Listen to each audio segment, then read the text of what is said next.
Welcome back. Susan Collins is used to being stuck in the middle these days, and now she has company. She's one of 6 Republican senators up in 2020 who are either from states that Hillary Clinton won or from states that could reasonably be called toss-up or swing states. Collins, along with Cory Gardner of Colorado and Thom Tillis in North Carolina, have already called for an end to the shutdown, wall or no wall. They're pressured on one side from Republicans who want to stand firm, and on the other side from Democrats and independents who are opposed to the idea of a wall and certainly to the idea of a shutdown for it. Susan Collins joins me now. Senator Collins, welcome back to Meet the Press. Thank you, Chuck. Look, you were very patient. You heard Mick Mulvaney. You heard Steny Hoyer. These are the people in the room.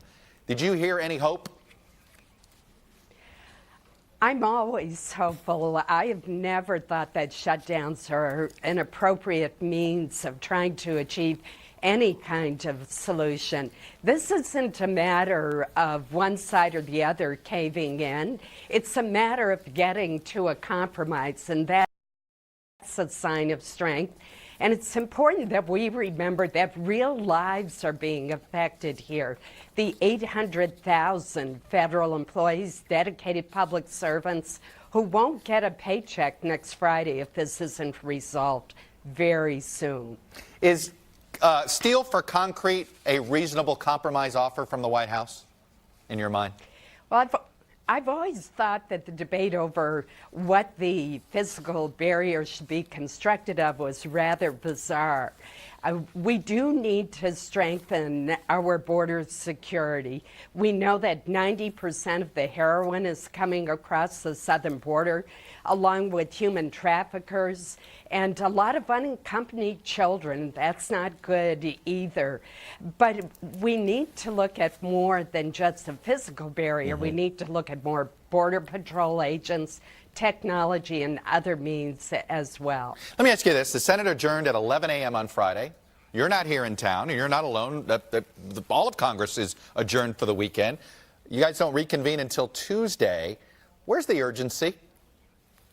Well, Chuck, just as I can talk to you from Bangor, Maine, I also have been talking to my colleagues. I had conversations. No, and I don't mean it about you. I'm talking about in general. Where's the urgency here in Washington and Congress? It just seems sort of blasé. Well, I certainly feel a sense of urgency to get people back to work and government reopened. And I think many of my colleagues do. I think that we need to make this our first priority. Do you think Mitch McConnell has done enough? He has made the decision. He has said this is between the Democrats and the president. And he has said he's not going to bring up any bills that he doesn't think the president will sign. Is he feel burned by the White House, or do you think he should be more aggressive here and put some of these bills back on the floor?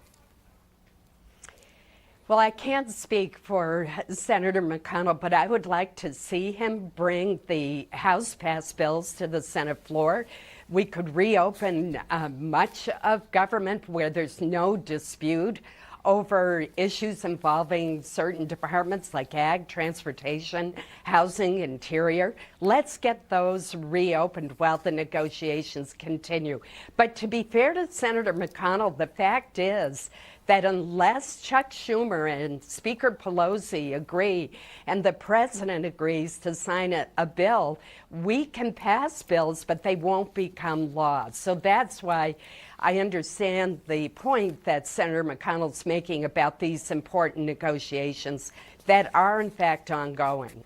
There are, yourself, Senator Gardner, Senator Tillis have all spoken out, basically sharing a similar position. Let's reopen the government and continue the debate. But you're the only 3 that have gone public on the Republican side of the aisle. Privately, how anxious are some of your colleagues? Well, there have been others. Lamar Alexander did an excellent column in which he outlined 3 possible compromises to get government open. One you've talked about, and we advanced last year when there was a briefer shutdown, which was that we would have border security funded at $2.5 billion, and we would give a path to citizenship for those dreamers, those very young adults who are brought to this country through no decision of their own by their parents. That's a possible compromise on this issue. And I would note that 46 out of the 49 Democrats in the Senate voted for that compromise just last March. Right. Let me ask, we're now in our third shutdown since President Trump took office. It seems like there's chaos when policy decisions get announced. Think Syria. This is the most recent example. When is enough for you? You've expressed displeasure in the past, but is it accumulating for you to the point where you're running out of patience? Government shutdowns are never good policy. And we've had them in the Obama administration. We've had them in President Trump's administration. We should always get the appropriations bills signed into law before the start of the fiscal year so that neither side can use the threat of a shutdown or the reality of a shutdown as a political weapon. Okay, but I guess, what is your level of satisfaction with how the president is conducting himself in office? That's where I'm getting. Are you losing patience with his conduct? Well, I'm frustrated in this situation that we've gotten to this point where both sides appear to be intransigent. It is not a sign of weakness to try to figure out a middle ground. And I think that both sides need to indicate a willingness to listen and to compromise. You have said you intend to seek re-election in 2020, but that is not a firm announcement. What is going into your decision? Is it more professional and political, or is it more personal? Well, it's a combination of factors. I'm very proud of the service that I've given to the people of Maine, and I'm getting ready to run. But frankly, I just think it's too early to make that kind of decision.